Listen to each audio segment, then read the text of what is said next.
The RCWR show with Lee Sanders is proudly sponsored in part by Audible.com. Sign up for your free trial today at audibletrial.com/the RCWR show to get one free audiobook and a 1-month trial of the service. Audibletrial.com/the RCWR show. Enjoy all episodes of the RCWR show on Blog Talk Radio, iTunes, Stitcher, Tunein Radio, Spreaker, and iHeartRadio. Covering the latest in entertainment and beyond since 2011, you're listening to the RCWR show. And now your host, as featured on Wrestling Inc. and TNA Insider, Lee Sanders.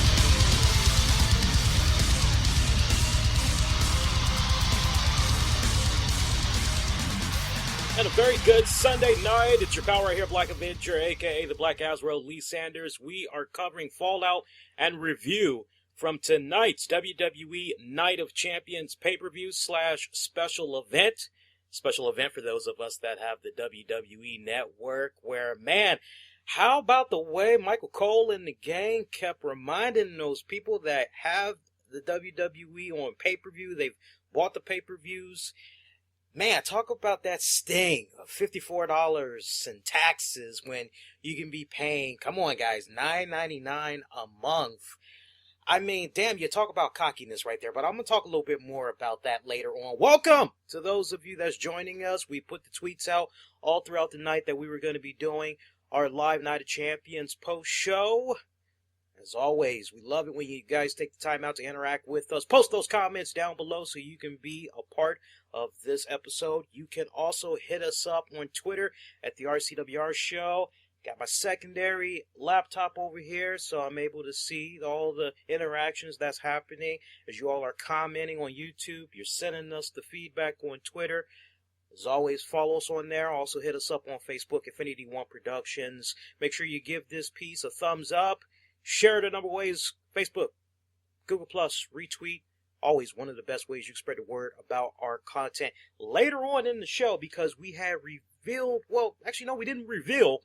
We actually had briefly talked about it in a special 3-minute video that we did. But somewhere during the course of this episode, we are going to reveal the contents inside this package right here. Now, I saw that there was a couple of comments that had came in earlier from just 1 or 2 people. Rather than focus on the fact that they were going to get something free, they were focusing on the fact that they kind of felt that the video was just a little bit too long. That was actually done on purpose. We gotta give a shout out to Jamie and also one other person who earlier in the week they had shared feedback with me on how they were experiencing the stream. They were talking about there was some lagging issues, things of that nature. I actually spoke with Verizon earlier today, leading up to this Night of Champions event. And I said, look, I want to see if I can upgrade my speed, man. You know, what kind of deals you got going on? Hook me up. So as it stands right now, my upload speed has been matched with my download speed. So I'm now pushing 75/75. The next tier is 150 over 150. All right, up speed, down speed. So we'll see how this works. So let me know, guys, how you're enjoying the stream. If you're noticing any lagging, things of that nature, should be interesting to see how it goes. But in the meantime, kick on back, relax. Let's talk about WWE Night of Champions. A great night of wrestling. That's really the first thing and the most foremost thing that's like just in front of my face that I think about the most with regards to this event. A lot of great wrestling from top to bottom. I really didn't even think I was going to be able to get into the Divas match for the championship like that, but I actually even found myself to be getting into that one, even though I was almost ready to dub it a bathroom break. But let's first get the bad stuff out the way. The Night of Champions pre-show. I think we all can be in agreement. Wasn't really a smart idea having it be an hour long. It just felt pretty dragged out. And the other thing, Renee Young. I love Renee Young. I love him hot. I love him white. I love him blonde or brunette. But I just really felt that Renee Young seemed a bit out of her element on this one. She was fumbling a lot. She really didn't seem like she was on point. The other guys were really, in my honest opinion, I could be wrong here, but my honest takeaway was that the guys on that panel were carrying her. I mean, I was really pleased with the work of Big Show. So much so, I'm saying to myself, damn, can we get Big Show on these panels more often? He does this very well. That's how much I had enjoyed his work. I don't know, guys. I think maybe they need to alternate on these pre-show, post-shows if they're not doing it already. Maybe, okay, if you're going to get Renee Young for the pre-show, then maybe you can get Tom Phillips or Byron Saxton on the post-show, and maybe you can kind of do it vice versa, or maybe flip it every month. Okay, Renee's going to do the pre and the post show, but then the next month it's going to go to Byron Saxton, and after that it's going to go to Tom Phillips. Kind of do it like that, alternate to really see who's going to be the very best, because heaven forbid, if it's true that in the next few years Renee Young is possibly going to be the main broadcaster for SmackDown, or maybe main event, I think we got some dark days ahead of us. I'm sure many of you guys that's out there that have your girlfriends, your wives, whatever, man, I'm quite sure that your girls have been paying attention to wrestling for as long as y'all have been a couple, maybe even to the point you got kids in the picture.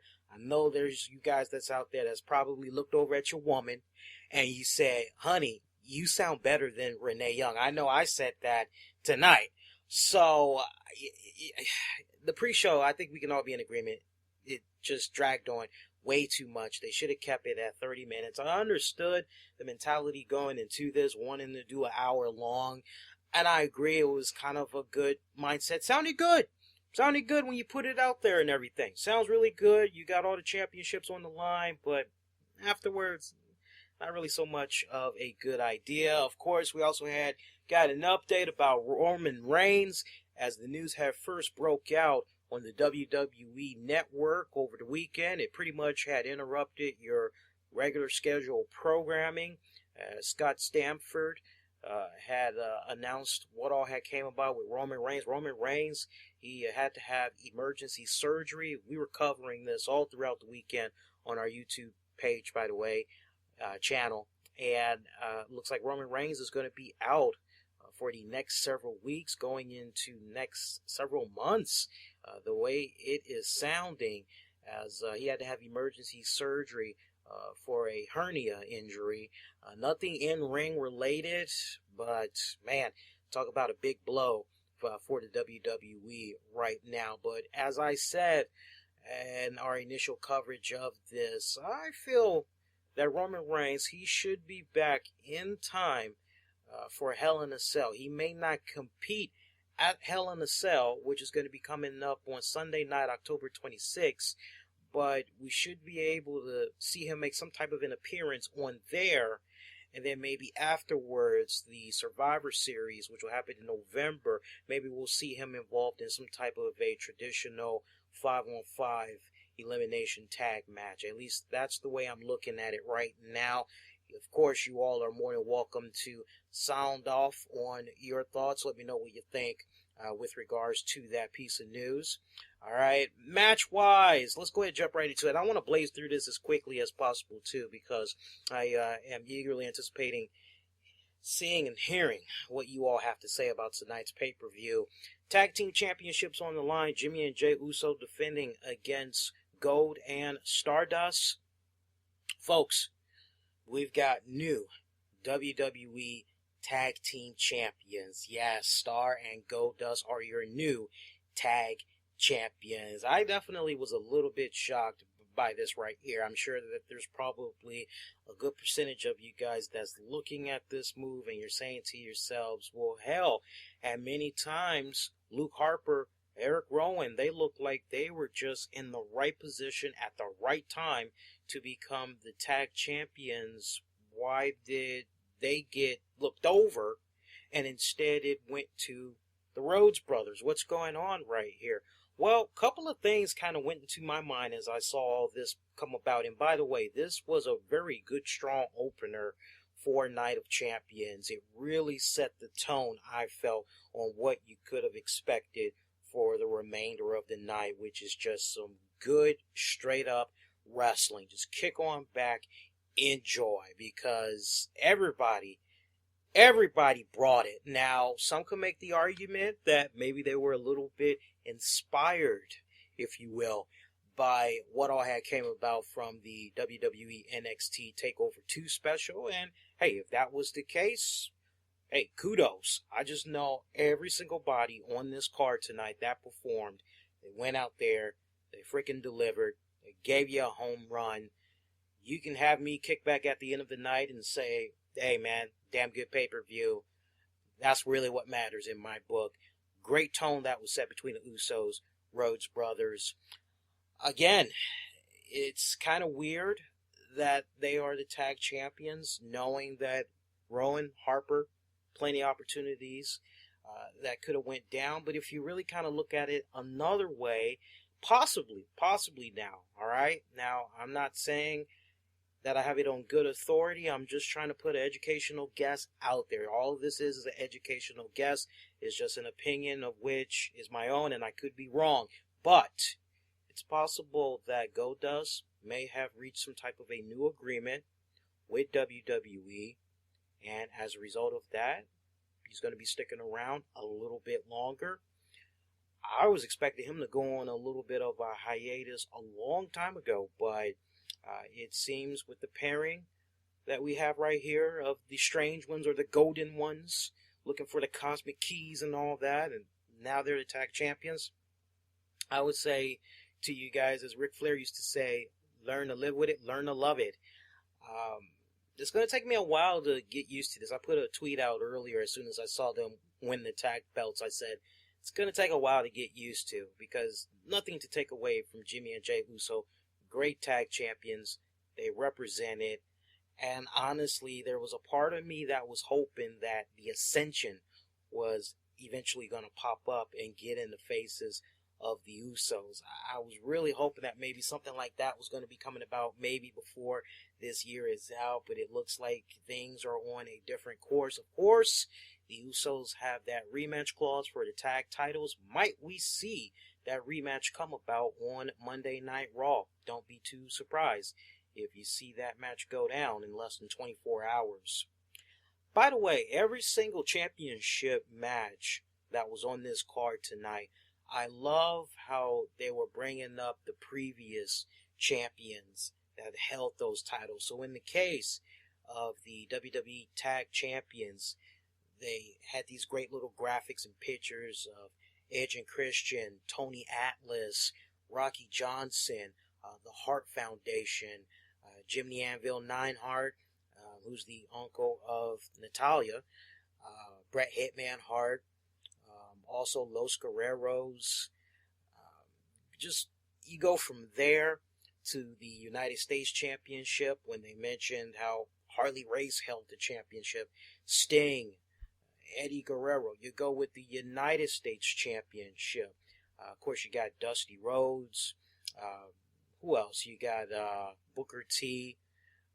I already mentioned Harley Race. Then you have the Intercontinental Championship, Pat Patterson, Razor Ramon, Shawn Michaels. A little bit surprised that they didn't mention the Ultimate Warrior. I thought he was pretty freaking awesome as the Intercontinental Champion. Of course, the WWE World Heavyweight Championship. We don't really need to go into details about that. You guys are very familiar. You've been watching the WWE product for a good minute now, who all have held that championship. But it was nice how they hooked up the graphic packages and all that, and really making you appreciate the championship and its value that much more. They even showed some love to the Divas Championship. I know they mentioned Trish Stratus. I want to say maybe they had mentioned the Fabulous Moolah. I don't know who else they had mentioned past those two names, because I was debating on taking a bathroom break during this match, and I remember I left the TV for a minute to go take care of some stuff. But second match is where things really, really picked up in my mind. And when I look over the matches overall tonight, and I had to home in on 3 matches that I felt was really on point, I definitely got to give the nod to Sheamus taking on Cesaro for the United States Championship. My God, man. It just was going back and forth. These guys were bringing it on so many levels. I mean, this was just a nasty, mugging type of a match. Very physical between these two guys. Sheamus looking a bit rugged too, man. I mean, this guy looks like he hasn't seen a razor in a few days now, because it looks like he's starting to grow a weird, scraggly beard. It's all starting to connect now. It just looks so... it's kind of got like a Sami Zayn type of vibe to it, but Sami Zayn has the better beard. That's the best way I can really describe it to you guys. But Sheamus defeating Cesaro to retain his United States Championship. I must admit, man, I did not do that well on this card tonight. You guys that shared your thoughts on who you wanted to see walk away victorious from this pay-per-view night, you guys did a lot better than I did, because you talk about creating some shock value here. You talk about, hey, what a twist. I mean, we basically, I'll get to it in a little bit, but definitely with Sheamus taking on Cesaro, that's a match, if I had to point out 3 matches from this pay-per-view event that I would recommend to you guys that did not see Night of Champions, go check out. I would definitely home in on Sheamus taking on Cesaro. Cesaro looking damn good right there. Of course, we chronicled over the weekend in our Call That Match edition how Cesaro, it just seems like ever since the Andre the Giant Battle Memorial, he's just been kind of on this really weird roller coaster, just going down a funk, and it just kind of seems like he's in this position as of late where maybe creative isn't sure what to do with him or whatnot. But I would hope that after the great 5-star performance that he and Sheamus gave in this match tonight, that the powers that be kind of warm up to Cesaro this next go around and try to look into at least early 2015, maybe give him a serious push. He's definitely deserving of it, I feel. I want to take this time to thank those of you that's checking us out right now. Your host right here, Black Avenger, Lee Sanders. We're covering fallout from tonight's WWE Night of Champions event. All throughout the night, Michael Cole and the gang were talking about how, hey, if you purchased the WWE Night of Champions pay-per-view, you paid $54.95. You could be paying $9.99 through the WWE Network, and they were just mentioning it off and on throughout the night. Of course, also bragging about how now the WWE Network is accessible in over 170 countries. Look, I don't know about you guys, but I don't want to go all overkill on this topic, but I'll say this.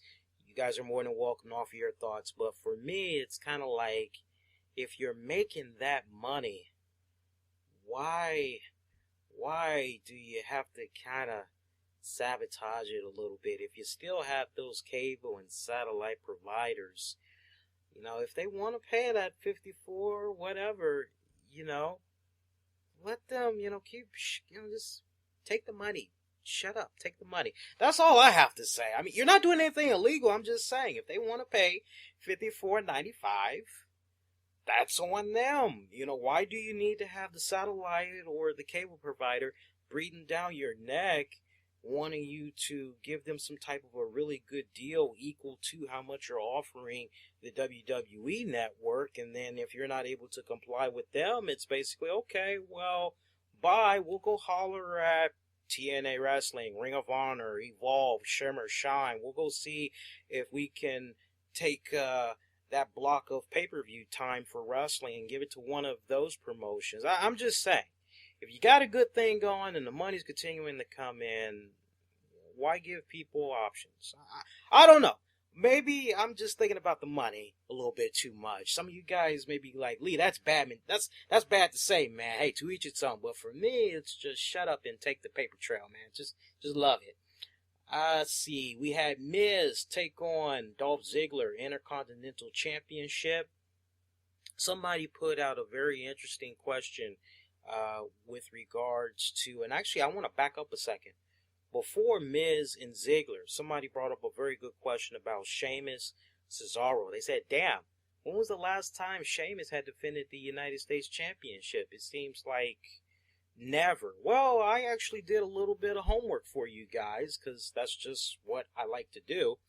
Now, if you are seeing that WWE is going to be having some live events in your area and all that, then 9 times out of 10, you're probably going to see that United States Championship belt be represented, because from what I've been able to see, ever since Sheamus had became the United States Champion earlier in the year, that's pretty much how he's been defending the championship. He's been doing it at live events, whether it's in North America or overseas. He's been doing it all at live events. Now, if you're looking at it from the standpoint of, well, when was the last time Sheamus defended the United States Championship in North America, and on top of that, when was the last time he defended it on main WWE programming? You actually have to go back to WWE main event July 8th of 2014, where he defeated Alberto Del Rio in a last man standing match. Since then,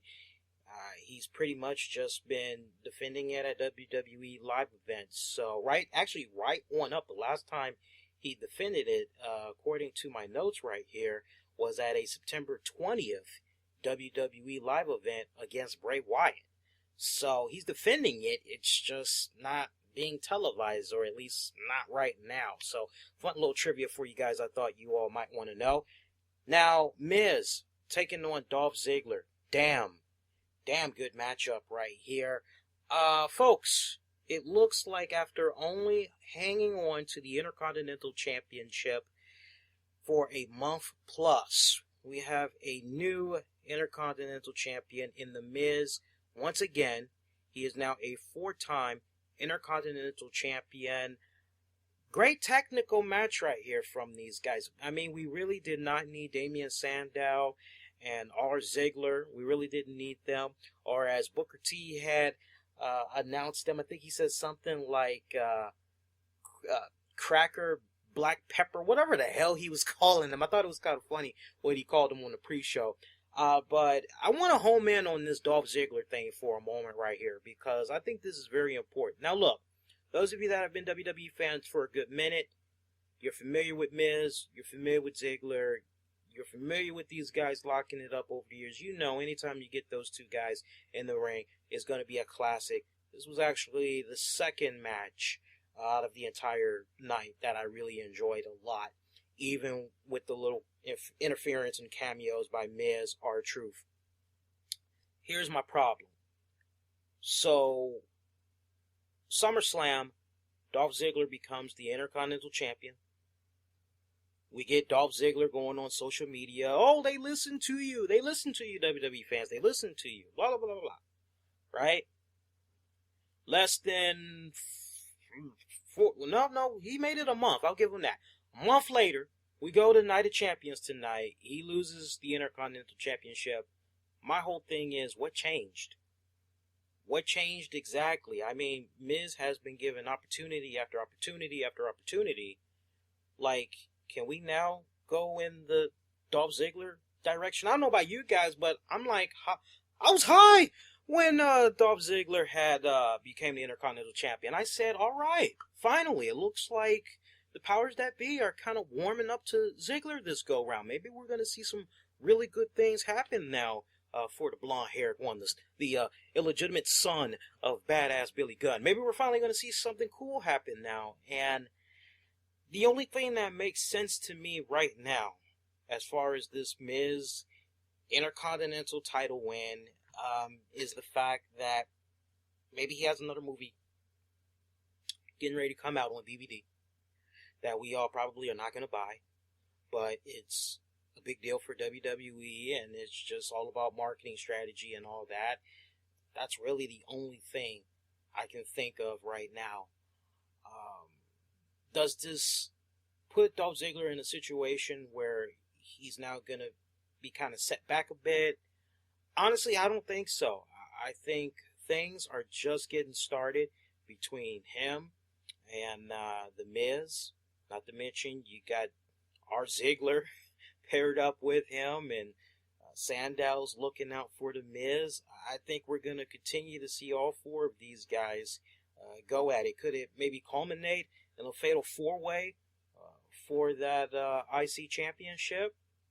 Some good wishful thinking right there. Only time will tell. But look, make no mistake about it, I'm definitely a little bit disappointed that Ziggler did not walk away with the Intercontinental Championship. Let's see, we got a couple of more matches to talk about. Let's jump right to the Seth Rollins appearance, which was awesome. Seth Rollins coming out. You knew he was going to capitalize on Roman Reigns' emergency surgery. You knew he was going to say some heel-like things to get himself over. Nashville crowd, pretty into this event for the entire night. They're chanting for Dean Ambrose. Hell, I was chanting for Dean Ambrose. I don't know about you guys. And as soon as Seth Rollins said, we're going to go into a... Seth Rollins had said, you know what? I'm going to do this because I'm feeling kind of gracious. I'm going to put an open challenge out there. Anybody that wants to come here, face me one-on-one, you're more than welcome to do so. And I love how we cut to the back and we see a yellow taxi cab pull up inside the arena, and it's Dean Ambrose. Dean Ambrose, just great ovation too, man. Glad the guy is back. Timing is better than ever right now, as he just took the fight right to Seth Rollins. And it didn't last that long, unfortunately, as we also saw Triple H, Stephanie McMahon, Fit Finlay, Jamie Noble boy, woo! And a bunch of other WWE security / officials come in, and they tried separating the two. Ultimately, we saw Dean Ambrose get handcuffed, if you will, and carried out of the arena, literally. Anytime I'm able to see a Jamie Noble spot, I love it, quite honestly. I love Jamie Noble. Most underrated guy as far as in-ring performer goes. That's for real. You guys remember Jamie Noble? Pat yourselves on the back right there. Especially that cute little blonde that he used to be teaming up with in storyline-wise. They were a couple. Was it Nivea? Nina? It'll come to me. I probably got the name right. I don't know. Those of you that remember what I'm talking about, show some love. Post your comments down below. But, yeah, Dean Ambrose is back, of course. In real life, Dean Ambrose was actually filming a WWE movie, so that's why we had saw that cinder block spot go down on Raw several weeks back. Needed time off, storyline-wise, to go finish that movie. So, great to have him back, though. The timing is very, very critical right now, as we are without Roman Reigns. I would suspect going forward, what's going on with Seth Rollins, Dean Ambrose, that's just going to continue to happen for the next little bit. It's going to intertwine with one another. Y2J, Chris Jericho, taking on the Viper, Randy Orton. A very classic matchup right here. Woo! Gotta give props. Third match of the night that I really, really, really enjoyed. I mean, it felt like we were going back to the early 2000s almost, watching these two guys go at it. I mean, here you got Randy Orton, who's like, what? He's got to be in his mid-30s by now, if I'm not mistaken. You got Chris Jericho. He's like 44, going on 45. These guys just went in there tonight, and this was just a good, classic, textbook type of match. Just everything you want, all right? If you're looking for the technical, or you're looking for a little bit of high flying, you're looking for some submissions. I mean, these guys were really, really bringing it in this match tonight. Y2J loses to the Viper, Randy Orton, and he lost in awesome style too, man. We actually saw Chris Jericho go up to the top turnbuckle in the closing moments of the match, and he just kept, come on, Randy, come on, Junior, come on, just kept doing that, kept teasing him to get up and turn around. If that would have been me, as soon as I would have seen him just get up, I wouldn't have waited for him to turn around. I would have just drop kicked his ass, quite honestly. I just thought the ending, it kind of dragged out just a little bit too long. But I tell you what, man, seeing Randy Orton deliver the RKO in midair as Jericho tried to look for an aerial move, which did not connect. I thought that was a really sweet spot right there. Randy Orton picking up the victory over Jericho that way. What's next for Y2J? Do we maybe see him one more time on Monday Night Raw? Should be interesting to see, as all signs are indicating he's not scheduled to appear on this Monday's Raw. But with Jericho and his schedule, things change all the time. Speaking of Chris Jericho, Chris Jericho has this really cool book that's going to be coming now, I think around October 14th or something like that. Well, we took the liberty of pulling some strings together, and we actually got a couple of copies of Chris Jericho's book that we want to give away to you guys. All right? We have about 3 copies that we want to give away to you. Aren't we cool? There's like no other show that's really going to do this. I mean, we got a lot of guys, especially on YouTube and other places, they want you to just sit there. They want you to hear what they have to say. Majority of the time, they don't want any type of interactions from you or anything like that.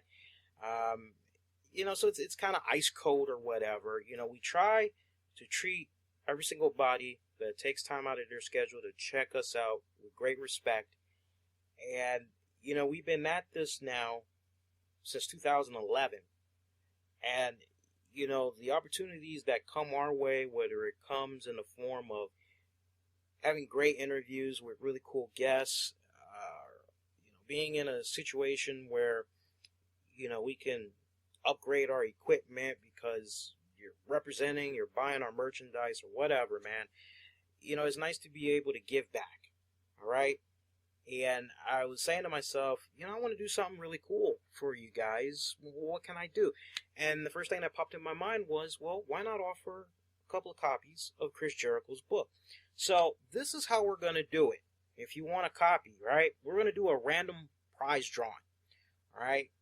All you have to do, if you have iTunes, if you have Stitcher, all you got to do is look us up on those respected links, leave us a rating and a review. All right. Find us on Facebook, or you can send us an email, private messages on here. Let us know your name, your city, your state, best contact email address that we can use to contact you. And we're actually just going to look at everybody that has left us a rating or a review. We can verify it. We're going to take your name, your information. We're going to ball it up in a nice little piece of paper or whatever, and we're just going to do a nice little lottery draft that way, where we just pick 3 random winners. Okay, that's the best way I can come up with it right now. And I know that we have a lot of folks that check us out on a week-to-week basis on Stitcher, on iTunes. I see the numbers. I hear back from many of you guys that are accessing our shows on iTunes or on Stitcher. So if you don't have iTunes, then send me a private message. I'll see if we can maybe make a compromise as far as how you can try to show your support that way. But this is as far as because I've been thinking about it all week. This is the best prize giveaway that I can come up with. All right. So if you have iTunes, you got Stitcher, hit us up with a rating or a review. You can do both, but pick one. You could do both of those platforms. If you want to double your chances, you can hit both of them up. All right. But we're going to be giving away those 3 copies. And the way it's looking right now, we'll give you guys, today is September 21st. we'll give you guys until, let me see, it's the 21st. I'm going to give you guys until, let's see, 1 week, 2 weeks. I'm going to give you guys until October 13th. You have until October 13th to get out there, give us that rating or review. Now, for those of you that do not have iTunes, Spreaker, Stitcher rather, you don't check out shows on those respected platforms, you can do the next best thing. Give our Facebook page a like at Infinity One Productions, but please make sure you send us the best contact info so that we can contact you ASAP. Last time we gave away a cool prize giveaway, the people that we tried to contact, we weren't able to hear back from. So far, we've only heard back from one person who's been able to stay in contact with us about his respective prize package, and it's like the other two just dropped off the face of the earth. I don't know what had came about. But one more time, man, it's good to give back. I'll let you guys take a look at it one more time as we continue on with the show. Chris Jericho's new book, The Best in the World at What? I have no idea. This is not supposed to be out until October 14th, but we managed to pull some strings to get a hold of some copies for you guys. We'll actually be having a review for this book very shortly, so stay tuned. Let's continue on with the action. I just want to blaze through these last few matches, and then I want to get to you guys' comments and questions, concerns about tonight's Night of Champions show. So let's have at it. Mark Henry had a very emotional moment of the night as he was going into his match against Rusev. We saw the Big Show pretty much pull a Rocky 3, if you will, and handing him some red, white, and blue attire, if you will. Tell him to go out there and represent, because there's going to be many Americans that's going to be watching this match, and they're going to be rooting him on. To Lillian Garcia doing the national anthem, and Mark Henry just bawling his eyes out like a little baby. You're like, wow, this is a great moment right here. Rusev coming out. Match starts. I'm sorry, but I really cannot get behind this match. I couldn't wait for the match to end, quite honestly. Me watching this match was like watching paint dry. That's no disrespect to Rusev. It damn sure is no disrespect to Mark Henry with regards to Henry. Hell, both of these men, I've seen them in better matches. I'm sure whoever was coming up with the booking for this, they say, Henry versus Rusev sounds pretty damn good. But honestly, I just felt that they did not gel like that. It just really did not come off that way. I tell you what really kept me into the match, though, and that was the people's reactions to Rusev. I mean, at one point, and I'm sure you guys probably heard it, there was like this one grown-ass man that was yelling at Rusev. I mean, he was cursing him out, telling him he needs to go back to his country, and I'm thinking to myself, genius, this guy was born in North America, right? He's just playing a character on TV that at the end of the day, him going, blue slap, blue kam pumba, puda da da do doom, as soon as it's all said and done with, he's going, all right, guys, so I'll see you next week, okay? I mean, so, really, it's like, as some of you all had said, it's obviously still real to him, damn it, and apparently it is. Right down to the point that afterwards, and by the way, this should be a no-brainer, Rusev, he defeated Mark Henry. I mean, were you really expecting a different outcome? If you were, you should know better by now, okay? Because the way it's looking, whether someone was like it or not, somebody or a group of people have big things planned for Alexander Rusev. And not to mention, it's kind of easy to spot the Russia flag if you happen to be in attendance, or they do a nice, good, far away, wide shot. You can easily spot the Russian flag. So it's kind of like, but as far as the match goes itself, I've seen a better performance from both of these two men. I love the reactions the fans were giving to Rusev on this one, even post-match.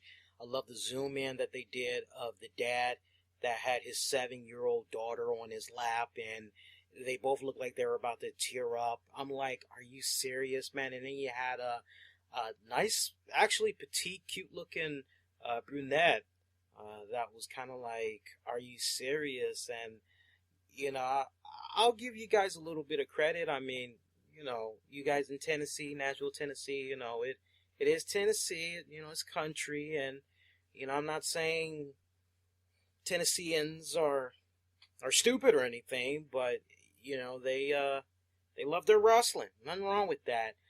Georgia Peach, Florida, or Georgia, Florida Hotline, or Georgia Tech Line, whatever the hell their name is, the country band. And look, there's no disrespect to country music. I love Garth Brooks, alright? I love George Strait. I love Reba McEntire. I just don't care about the Georgia Tech cab line, train line, whatever the hell their name is, whatever they're calling themselves. I could care less about them. I thought it was a big distraction, especially when you're trying to sell a really good match. And in this case, because I'm kind of going back a little bit, folks, so forgive me, but the match between Miz and Dolph Ziggler, they had offered commentating during that match. Really, they were out there to, my God, it was like 15 minutes of plugs galore. Oh, so you got this new track that's coming out on Tuesday. Oh, yeah, I heard that little thing you did called Dirt. Oh, I saw the video. Oh, blah, blah, blah, blah, blah. Hey, you got the new album coming now. Oh, and then you guys are going to be doing the Tribute to the Troops special, right? Later on this year. Oh, that's going to be just plugs galore. You know, it was just, I had to actually put the TV on mute and all that. Seeing both of those guys stand up and actually try to come off as if they were ready to beat Damian Sandow's ass, that was not believable. I mean, both of those guys look like they should have been cast on an episode of Queer as Folk. Alright? They look like two guys you'd probably see up to no good at the park in DuPont Circle. Wink, wink. Those of you that know about DuPont Circle and the legendary stories of it, pat yourselves on the back. But I just thought that was a really silly spot right there. I was actually very disappointed that we had got those guys again, because it was like, bad enough we got tortured, well, some of us got tortured by their appearance on Raw. And I know I'm probably going to get dislikes because you guys are going to be like, hell, I like country. I like that Georgia Peach line there. What the hell wrong with this man? Dislike. You know, if you're going to do that to me, I don't care. I'm still getting the views, damn it. You know, that's all I can say. Let's continue on, though. But those two spots I thought was very silly. Let's see. There was a Divas match, wasn't there? It was AJ Lee taking on Nikki Bella, taking on Paige. That was actually a very solid matchup right there. AJ Lee has once again become your Divas champion. I got to give a lot of props to Nikki Bella. There was a couple of bumps that she took during this match. One of the bumps that she took, she had landed outside of the ropes, where it was kind of like a over-the-shoulder type of move where she went. I can't remember which girl it was. I want to say maybe it was AJ, but I remember she went flying over some girl's shoulders outside the ring, and then she landed on her back, and you just heard the little thud when she landed, and you're like, damn, how the hell did she... Is she okay? Can she still... And a couple of minutes later, she went back in there, and she was continuing to go. One thing I want to home in on, and I had told you guys to look out for this on our match prediction special. I even talked about it on our radio edition of the RCWR show, which is to pay very close attention to this particular matchup, because I told you guys, if I was booking it, I would have Brie Bella interfere in this matchup. It makes perfect sense because just a month before at SummerSlam, we had saw Nikki interfere in Brie's match against Stephanie. So it's like one good turn deserves another is what I was looking for. And I told you guys, I said, if Brie Bella is not involved in this matchup in any type of way, that is a very bad sign. And I've been paying attention to the news feeds all weekend. There has not been another break-in at the Daniel Bryan household. Brie and Daniel Bryan, they did not get lost in the air on their airplane. They couldn't land, or they're stuck in another city, or no weird shenanigans like that when it's all said and done. Simply put, no Brie Bella made an appearance tonight, okay? And I don't know about you guys, but that sends a very bad message, I think. I mean, just marinate on that. I mean, both of these girls were involved in a very critical moment that began at SummerSlam. And then you had those couple of weeks there where both of those girls were given proper TV time to take command, try to seize the moment. Nikki outshined Brie to the point that it's like, okay, well, how can we continue to... Oh, okay, well, maybe we can get Jerry Springer in here. All right, well, maybe we can... No, it's not really working out so good. Okay, well, maybe we can get the AJ and Paige involved. And I still did not like the fact that AJ and Paige got thrown into this. I mean, look, I'm looking at what's going on with Brie, but then I'm also looking at what's going on with Paige. I mean, my God, Paige became the Divas champion, if I'm not mistaken. It was at SummerSlam. As a matter of fact, let me just look at my notes right quick, because I actually got them right here. Let's see, Paige. Yeah, Paige defeated AJ Lee at SummerSlam. So, I mean, what a difference a month makes. You go to the next pay-per-view and it's like, what the hell is going on right here? What's changing?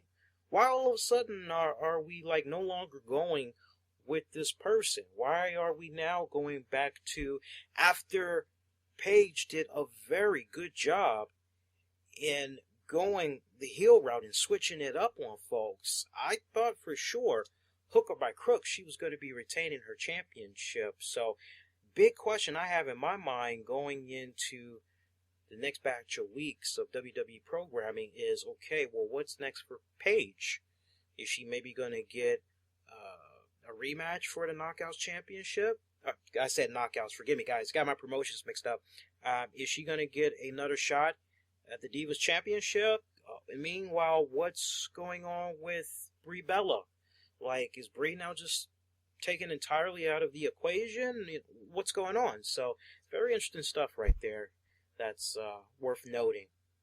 On that note, let's go into our main event match, which is the Brock Lesnar taking on John Cena. Where do I even begin? The booking for this match, I thought, was stupid until we got to the end. I thought it was stupid from the standpoint of, okay, so Brock Lesnar, he comes out after John Cena, right? Brock Lesnar is allowed to come out. He got his whole pyro thing going. He's able to jump on the top ropes. He's able to go in. He's able to take his belt off, raise it in the air. He's able to do all his little showboating, right? Meanwhile, in all the weeks leading up to this match, we basically got John Cena going, I'm not going to go in there and I'm not going to beat Brock Lesnar. I'm going to go in the Night of Champions and I'm going to beat Brock Lesnar's ass. No, Paul Heyman, I'm not going to do that. I'm not going to go over to the dark side. It's not happening, Paul. I'm going to do things my way, but I promise you, I'm going to go in there and I'm going to fight for my life. I'm going to beat Brock Lesnar's ass. So I'm hearing all this passion, great conviction in John Cena's voice on how he's going to go in there. And basically, he's going to try to destroy the Beast. And what the hell happens as you're watching the introductions for this go down? John Cena standing in one freaking corner, allowing Brock Lesnar to go in the ring and just and raise the championship belt up high and all that. Showboating. Beat his ass. Don't wait for the bell. Don't wait for the proper introductions. Unless it's Michael Buffer that's being flown into this event, and he's doing the freaking announcements, standing in the left corner, and unless it's like that, jump on him, beat his ass. And this so-called, it's funny too, because one of you all brought up a very valid point that I want to make sure we give credit to, because somebody brought to my attention of a storyline that came about several years back, where I think John Cena was involved in some type of a program with Hunico and Camacho, and I think John Cena, storyline-wise, he ended up getting stabbed or whatever, and he came back and he just viciously, destroyed the hell out of those guys. I mean, it was like, damn, John Cena's for real. It was kind of like that. I'm saying to myself, after hearing that, okay, so yeah, maybe we might kind of get that John Cena. I wasn't expecting a heel John Cena, don't get me wrong, but I was expecting a John Cena to show up where the commentators and everybody are like, never seen this side of John Cena before. I can't recall the last time. I don't think ever we've seen this side of him before.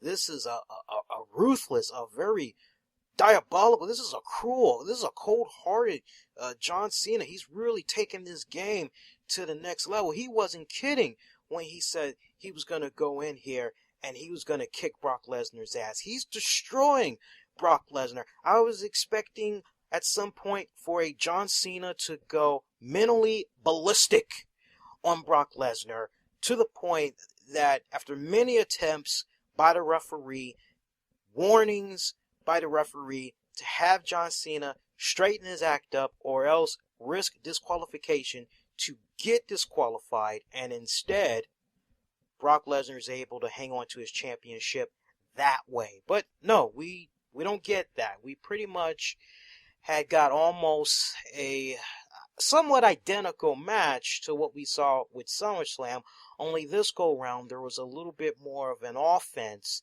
to John Cena. I mean, it took, my God, there was at least a couple of F5s, a couple of STFUs. Lesnar, though, strong as hell. I love the way that Brock Lesnar was being booked in those type of situations, because given the fact that this guy had the whole UFC, MMA background and all that, it just would have looked really bad to have him tap out. If anybody's going to be doing tapping out, it should be Brock Lesnar, okay? Because he's legitimately that badass, all right? And, you're wondering to yourself, okay, well, how exactly is this going to end? Because both of these men, they've pretty much put everything out there in their arsenal. So how is this exactly going to end? Well, you think back to something that Seth Rollins had said right before he had engaged in a brawl all throughout the arena tonight with Dean Ambrose, which is he has a plan B, and he was basically looking to cash in his Money in the Bank briefcase on whoever the champion may be. He just wanted to try to take advantage of a situation. We see him come in right when John Cena has applied another STFU to the beast incarnate Brock Lesnar. Seth Rollins hits John Cena with the briefcase, alright? Afterwards, we see Seth go for that nice, sweet Gears of War curb stomp to Brock Lesnar. Lesnar's out. Rollins cashes in the briefcase, or makes the attempt to, goes in, is getting ready to go for the cover. Cena luckily recovered, started bringing the fight to Seth Rollins. Seth realizes tonight was a bad night to try to cash in the briefcase as he goes running to the back. Meanwhile, Brock Lesnar was able to recover in time to deliver a F5 to John Cena. And that pretty much had ended your pay-per-view tonight. So now it looks like you have John Cena, Seth Rollins, the WWE World Heavyweight Championship intertwining. Dean Ambrose is probably going to get involved in there at some point. very interesting to see what's going to be coming about for Hell in a Cell.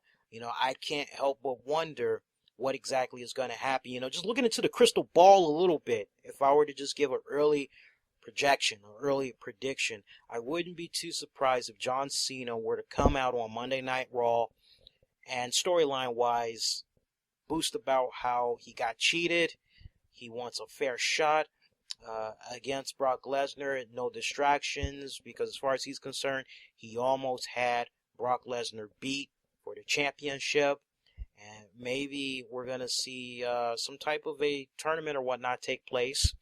As, honestly, I was really under the impression that Sheamus was going to lose his United States Championship, which would then set him up to possibly be able to become a number one contender to take on Brock Lesnar. I laid out very good explanations why on our Call That Match special. Check it out when you guys get a chance. But the way it's looking right now, possible we're going to see Cena and Lesnar again. Maybe that is going to be inside of a Hell in a Cell steel cage. Are you guys up for that? Do you mind seeing it, or do you need a new element thrown in there? Does a third person need to be injected into the mix, or does John Cena not need to be involved in it? Let me know what you guys think with regards to that. But Monday Night Raw should be very interesting. Also, with John Cena possibly coming out, making the argument that he should get another shot at Brock Lesnar, is maybe Lana and Alexander Rusev going to make some type of a cameo? Or they maybe going to try to put their bid in as far as, hey, look, Rusev, he's undefeated. If anybody deserves a shot, it should be Rusev. Or we may be going to see something like that come about. So a lot of things going into Raw. But I would have to say tonight's Night of Champions, I really enjoyed it, man, from top to bottom. Again, those key matches that I brought up to you guys that I would strongly recommend y'all check out. If you have the WWE Network, definitely it's worth watching for Sheamus taking on Cesaro, Miz and Ziggler. Definitely Chris Jericho, Randy Orton. Got to show love to the tag team match between the Usos, starring Goldust. It gets an honorable mention, but the top three matches definitely goes to Sheamus, Cesaro, Miz, Ziggler, Randy Orton, Y2J. On that note, let's go ahead. Let's get to you guys' comments. If you want to be part of this episode, post those comments down below. You can also find us out on Twitter at the RCWR Show. If you're enjoying our recap and review show so far, make sure you go out of your way, give this piece a thumbs up. Also share this a number of ways, as it's always one of the good ways you can spread the good word about our content. Quick programming note, we will have the Monday night edition of the RCWR Show airing here live on YouTube for you guys at 11:10 p.m. Eastern, or as soon as Raw goes off the air. We'll cover Raw Fallout and all that. There will not be a radio edition of the RCWR Show this Tuesday night, but programming will resume on Wednesday, as we'll be covering TNA Impact Wrestling Fallout on a new Impact Showdown, which you can catch right here on YouTube at 11 p.m. Eastern. Also, we had a really fun and insightful conversation with former WCW and WWE wrestler Chuck Palumbo. Show that some love. It's been getting a decent amount of buzz from you guys, and we definitely appreciate the support that y'all have been giving us. A lot of you all have taken the time out to send me a private email, private message on Facebook or whatnot. Let me know how much you had appreciated it, and I do humbly thank you guys for that feedback. All right, let's get to you guys' comments now, as it's my favorite part of the show. We'll take it from the top and we'll work our way to the bottom. William, Lesnar Cena was terrible. Will, I'm really not disputing that, bro. I honestly, just the way it was booked from the moment that we see these guys come out, the booking was just terrible. I mean, honestly, I was more excited in just relishing the idea of a Seth Rollins possibly becoming the WWE World Heavyweight Champ. I mean, really, that's what kept me into it. But yeah, honestly, what they did at SummerSlam, I thought was far better than what they did at tonight's Night of Champions. Lee, please do more country accents. It's Florida Georgia Line, Georgia Tech Line, Florida Georgia Line, whatever the hell their name is, man. I just know I need my damn country, man. I'm giving this here man a dislike. This black man here, he's offending me. He's offending everything I love about country, man. I take that personal. I dislike. Like, yeah, that's what you watch. That's exactly what's going to happen. That's exactly what's going to happen. I know I'm going to piss off some people that are into the country. Dream Warrior. Every time I see your name, Dream Warrior, you remind me of, was it Nightmare on Elm Street 3 or was it 4, Dream Warriors? That was awesome. I love that one. The soundtrack for that one was awesome too, by the way. Dream Warrior, like for me, the commentary for that IC match was so disrespectful. They spent more time on those geeks than the IC belt. WWE is garbage. I'm done with this crap. Now, Dream Warrior, let's be honest, man. Let's be honest. You know you're going to be watching at some point Monday night. Come on, let's be for real. You know. But look, I feel exactly where you're coming from, especially when they were doing all the great video packages with the graphics showing you all the champions throughout the years and all that. They did one especially for the Intercontinental Championship. I agree with you. It was just plug galore for that band. You know, it should have been just kind of subtle. You know what? I was fine when they were like, oh yeah, WWE tribute to the troops. I was fine with that. I was fine with you got an album dropping it. Okay, I'm fine with that. But after those two plugs, you know, it was like 10, 15 minutes just kissing their ass. And it's like, okay, I can understand it if they're doing the Raw theme song or whatever. You know, it's like, but or maybe they're going to be the halftime performance band for this pay-per-view event. But that wasn't even going on. So, yeah, I'm with you 100%, man. No disagreement with you on that one. And let's see. Hey, Lee, can you post the contest details? That's too much to remember. Yeah, that's no problem. I always post it after we get off on the air here anyway. And we'll probably actually cut like a 2-minute video as well telling you guys how you can do it. But we do hope you all appreciate that prize giveaway we're doing for you all. Jason, when the Florida Georgia Line guys were announcing their appearance on Tribute to the Troops, he called it Honor the Troops thing. Really, Jason? I did not catch that. I knew they mentioned Tribute to the Troops. Maybe they were corrected and I didn't hear when they mentioned it. But now that you said that, I'm actually going to have to go back and look for that little part there. If he did say Honor the Troops thing, wow. Nigel, hey man, breaking news. Chris Jericho tweeted a video saying, thank you, WWE Universe, see you soon. Well, sounds like maybe Chris Jericho might be done, at least for now. Adam, hey man, love the show, always entertaining and appreciate the information you share. My question is simple. What would Warrior's role be in the company if he had lived, whether it be an appearance and a storyline or behind the scenes? Thanks.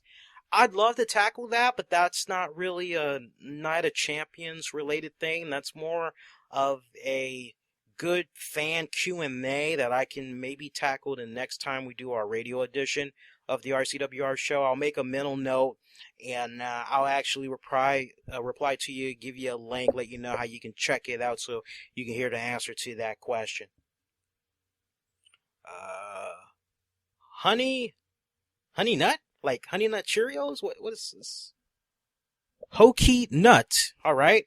Hi, Lee. Love your show. I thought it was really good. The pay-per-view, that is. And I'm just curious if you think this is going to be a face turn for Brock due to it looking like the Authority turned on him by letting Rollins attempt to cash in. Props to Nikki for taking that bump, by the way. That looked painful. It really did look painful. Let me tell you, it really did look painful. With regards to your question, it's very well possible. I mean, that's another thing that we got to be thinking about going into Raw on Monday night. Paul Heyman very well could approach the authority and say, hey, look, I thought we had a deal going on right here. You know, at one point, your option A and B wasn't really going that good. I presented to you option C, which was my client, Brock Lesnar. Thought we had a deal right here. What exactly is going on? The real question that you all need to be saying to yourselves is, will Paul Heyman turn on Brock Lesnar, which would thus set up a face Brock Lesnar? Because look at the body language that was coming about from Paul Heyman. He just kind of stood shocked, but mixed in with a little bit of awe at the fact that here was this young, hungry, determined young man in a Seth Rollins that was looking to take advantage of a situation. Remember, the last time Paul Heyman had turned on Brock Lesnar, it was to side with the Big Show. Remember that? We're going way back. We're going into the mid-2000s right there. Those of you that did not watch the WWE product back then, WWE Network is something that you want to check out. Get caught up to speed on that one. Matthew, give me that damn Jericho book, Sanders. I need it. Don't worry. We'll give you guys the details in a much shorter video. I promise you guys. I know that's probably a lot of information to take in, but we got you guys hooked up, and I do apologize in advance if that was a lot of information to process there. Of course, there always is the rewind feature. Max, I agree. Garbage ending. Seth Rollins.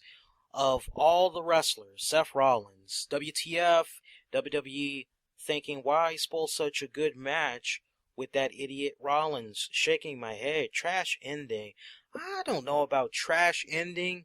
I won't say it was a garbage ending. For me, I can walk away smiling, saying to myself, all right, we got Brock Lesnar still as a champion, at least for another month. Calvin Lee, so what's in the near future for Ziggler? Do you see him falling to the low end of the pecking order with him dropping the belt tonight? Or is this sort of like a blessing and can make him a contender for the WWE title and have a shot at the title sometime before WrestleMania? That is very possible. That is very well possible. Not immediately, but first things first, in Dolph Ziggler's future, I see him, R-Truth, continuing their feud with Sandow and Miz. That is still just getting started, literally. So let's see what happens with that first, see how that plays out, and then we can go from there. Rory Sandow is going to become the new IC champ after Miz pretends not to need him anymore. That's my prediction. Cesaro didn't win the U.S. title, so that when Zayn gets called up, he will be ready to feud with him. Gives us that NXT goodness at the next level. Just my predictions. It would be nice, but I don't really think... See, here's the thing. A lot of you guys that, like, keep looking for Sami Zayn to come up the roster, I don't see that happening. I don't see that happening. At the earliest, Sami Zayn might get called up to the roster at this point. I think it's probably going to be maybe summer of next year. The way he has just storyline-wise continued to be screwed out of the NXT Championship, coming so close. Nah. Before he leaves NXT, he's going to at least get that NXT Championship one time, even if it's for a month or two. He's going to be the NXT Champion first before he moves up to main WWE program. And that's just my wishful thinking right there. Weston, I wish WWE would stop using R-Truth and Damian Sandow as stunt doubles. It's insulting to these guys. His career and talent. I just wish WWE would find something good. Now stop right there. Now come on, that's entertaining as hell. I'm sorry. You know what? If it beats seeing Damian Sandow come out as Davy Crockett, George Washington, Abraham Lincoln, LeBron James, Ray Rice, Adrian Peters, if it beats seeing him come out in these ridiculous little silly costumes and all that, I'm all fine for it. It's giving him something to do.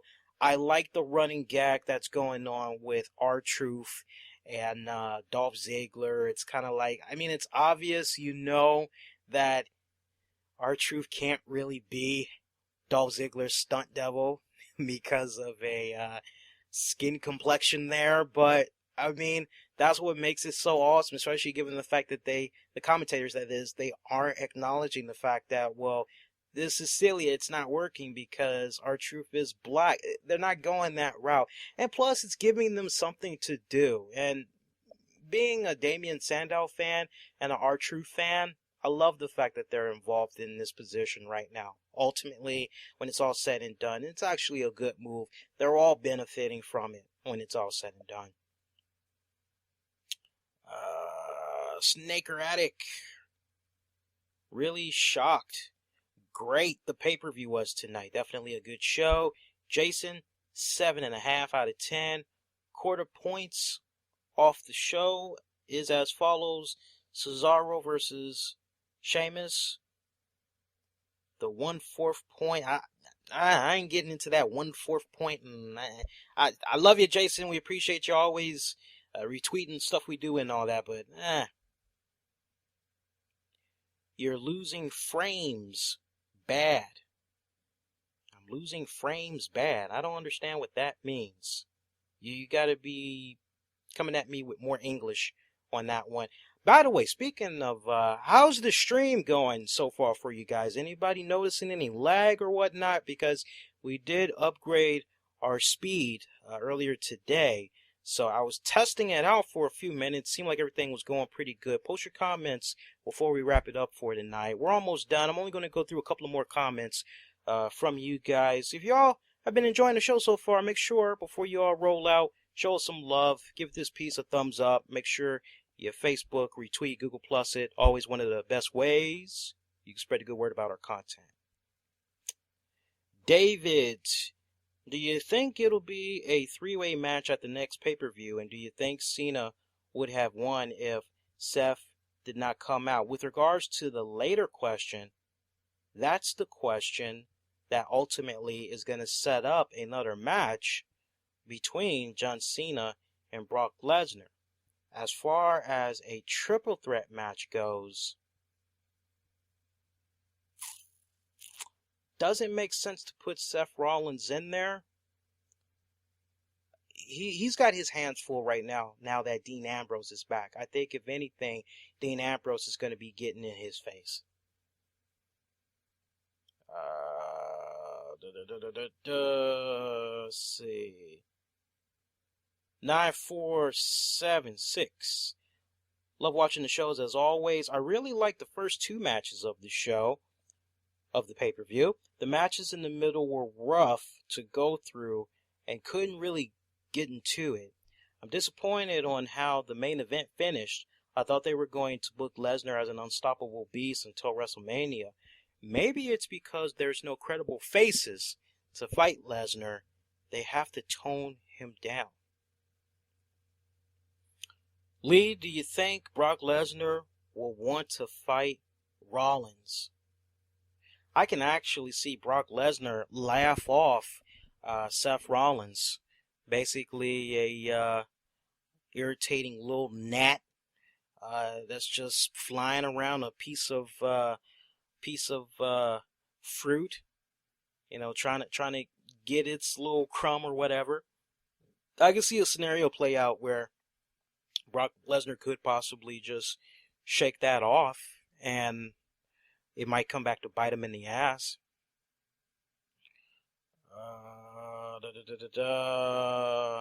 We can answer that question Monday night. Jalen has a good question. Does it seem like WWE is becoming more adult friendly? We'll answer that Monday night. Let's see what else we got right here. If it's not, I gotta go with JBL for a minute. If you're not talking English, and I can't translate, I can't show you any love. Let's see. The pre-show should be a dark match. Okay. There is some lag. Appreciate that. And let's see. 2 more comments, and I think we're going to be done for tonight. Yeah, a lot to look forward to Monday night. Bullet, can't remember who it was that brought it up, but it looks like Sting had put out a cryptic tweet talking about it's going to be Showtime this coming Monday. So very curious to see what that's going to be. A lot of folks are stirring it up once again with the rumors and speculation. Maybe Sting is going to be popping up in a WWE ring this Monday night. We shall wait and see. If I have not gotten to your comments, I will definitely respond to you all individually throughout the wee hours of the night going into Monday morning, Monday afternoon, all right? So come on back. Check out the replies I had to say for you guys.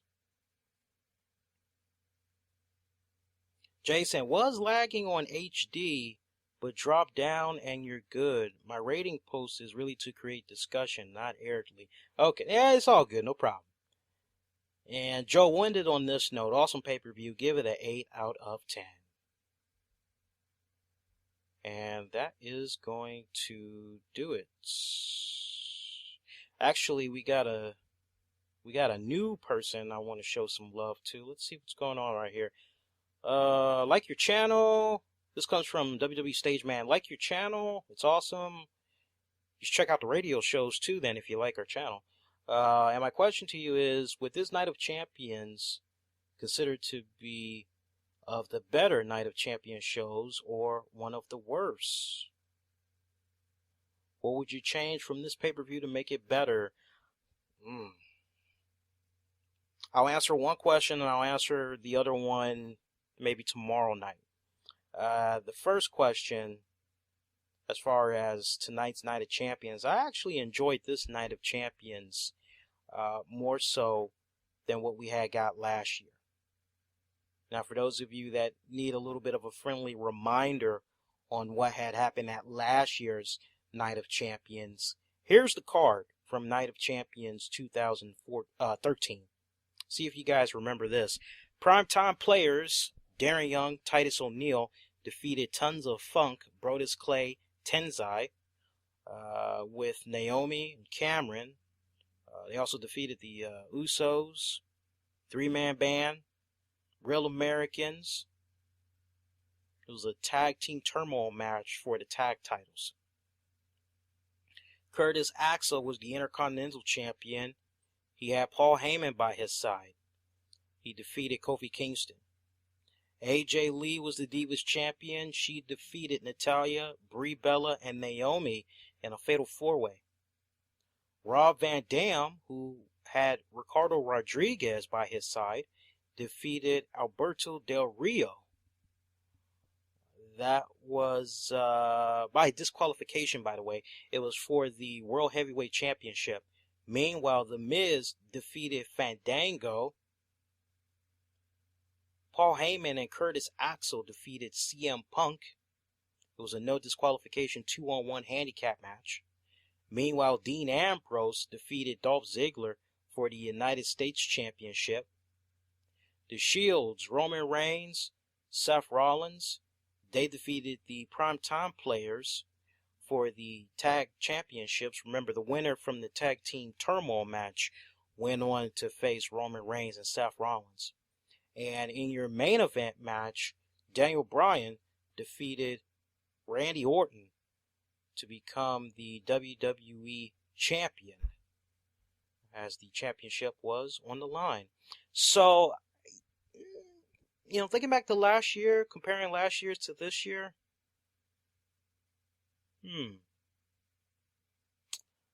I have to give the edge slightly more to last year's.